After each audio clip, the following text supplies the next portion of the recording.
Galera, vitamina D para prevenção de doenças. Um guideline da Sociedade Endocrinológica, um guia clínico prático.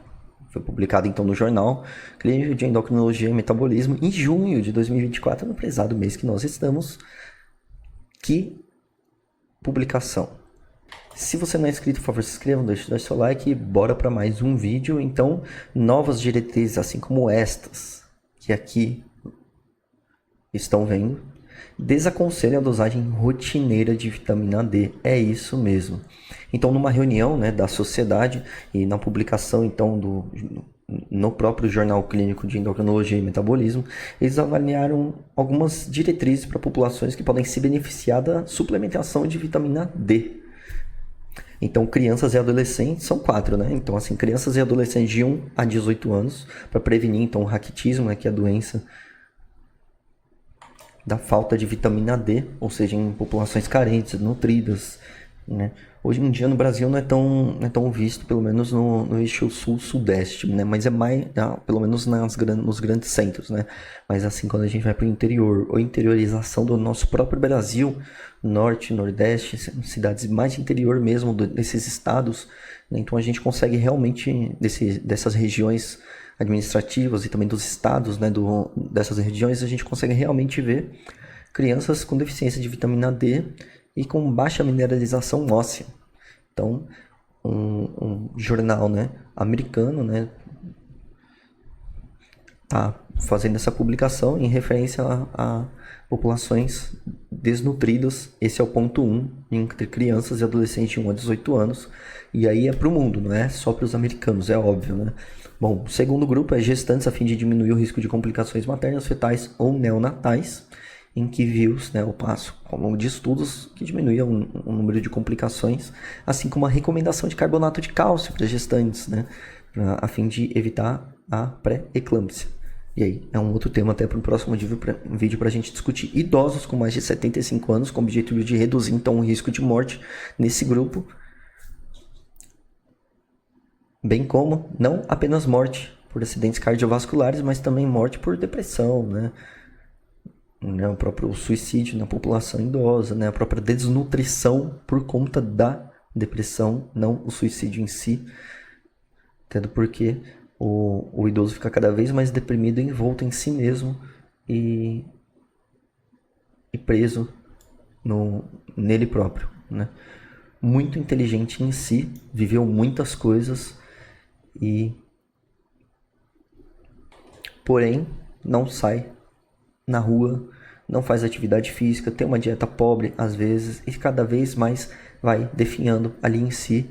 Os filhos, claro, não levam o próprio idoso para passear na rua, esse mesmo já não faz mais atividade física como antes, está bastante debilitado e cada vez mais. Então esse é um dos grupos ali em que a vitamina D causaria realmente maior desmineralização óssea, não absorveria então o cálcio e fósforo no intestino e como também levaria a um status de piora da depressão dele. E também adultos com pré-diabetes, claro, visando diminuir então o risco de diabetes do tipo 2. Assim, as diretrizes falam que a recomendação então, nesses grupos ali citados, né, que a gente acabou de conversar sobre, né, é realizar então uma suplementação empírica diária, não intermitente.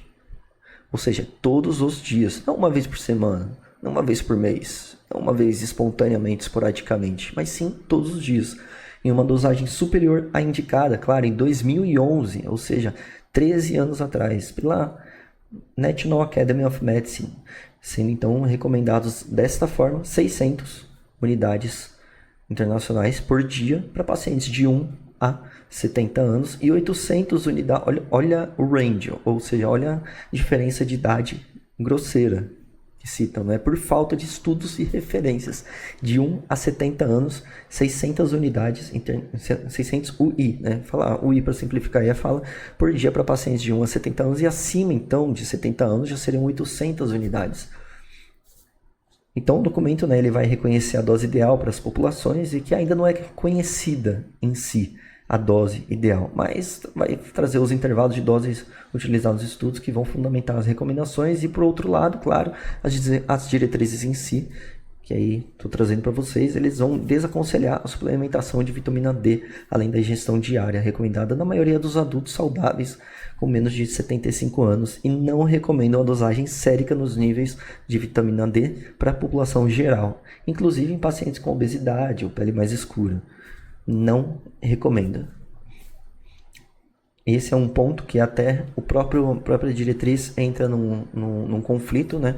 Até porque não tem trials, não tem dados suficientes para citar sobre indivíduos de pele mais escura, pacientes com obesidade, né? Então, aí fica uma intriga do próprio documento, mas não solicita a dosagem de vitamina D. E claro, um dos autores então do documento, o Dr. Anastasios Pittas, né, o professor da Faculdade de Medicina de Tufts, da School of Medicine dos Estados Unidos, ele fala até que as diretrizes se referem a pessoas saudáveis, sem indicação clara de suplementação, como é o caso, né, então, de pacientes com osteoporose estabelecida.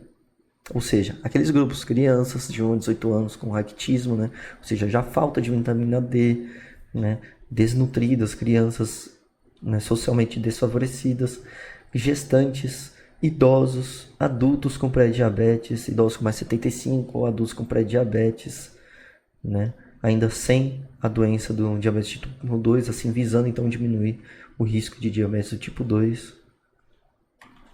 Então as recomendações não foram pensadas no paciente geral.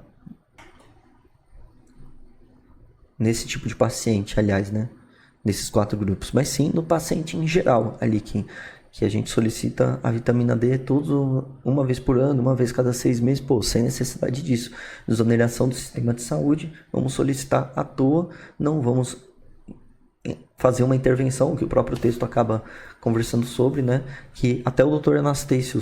Anastasios, né, da Universidade de Tufts, nos Estados Unidos, ele fala assim, né? Não existe uma única pergunta e uma única resposta sobre o papel da vitamina D na saúde e na doença, o que muitas pessoas às vezes querem saber. Mas tem muitas perguntas e não temos respostas para todas elas, ou entrando em conflito. Mas existem, claro, assim como a doutora Marie Demey, né, da Universidade de Harvard, dos Estados Unidos, existe então uma escassez de dados sobre a definição de quais seriam os níveis ideais e a ingestão ideal de vitamina D para prevenir doenças específicas. Na verdade, o que a gente realmente precisa saber é ter mais estudos em si, né, em grande escala e biomarcadores que a gente possa prever o desfecho de doenças antes que elas ocorram, para poder intervir.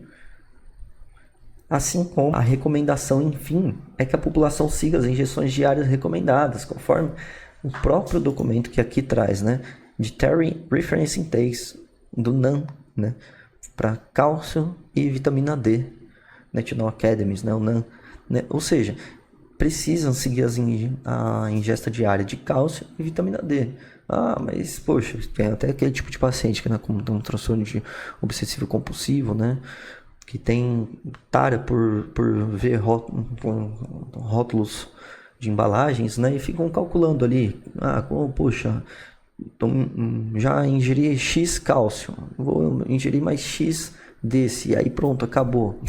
Não entra nessa pira, porque senão não vai dar, né? Mas siga uma dieta saudável, acompanhe com um nutricionista, pois é muito importante, bem como saia à luz do dia, faça atividade física, faça exercícios, pois é muito importante para a nossa saúde, porque senão nós que ingerimos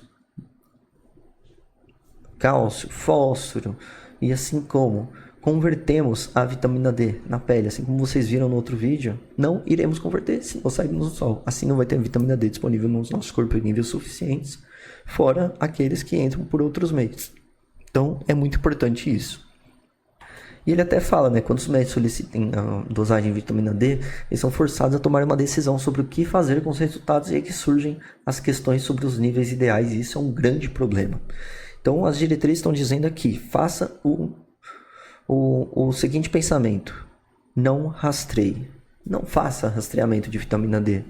Na verdade, a orientação vem direto ao ponto, né, em que não temos dados que indiquem o rastreamento leve à melhora da qualidade de vida dos pacientes, das pessoas em geral. É provável que, então, que a realização de dosagens de rotina não vale a pena em nenhuma faixa etária. Assim, é muito importante a gente parar e refletir sobre as questões sobre o sistema de saúde, sobre os nossos modos de vida em si, principalmente, até do porquê. Vitamina D, conforme você deve ter visto no vídeo anterior, nosso próprio corpo produz, converte e faz todo o papel ali com a própria vitamina D. Precisamos da luz do dia para ela. Recomendo ver o vídeo anterior. Bom, espero que tenham gostado. Um abraço e tamo junto. E deixe seu like, siga o canal, vai ajudar bastante. Divulga esse vídeo para quem interessar. Vale muito a pena. Conhecimento é poder. Divulgue.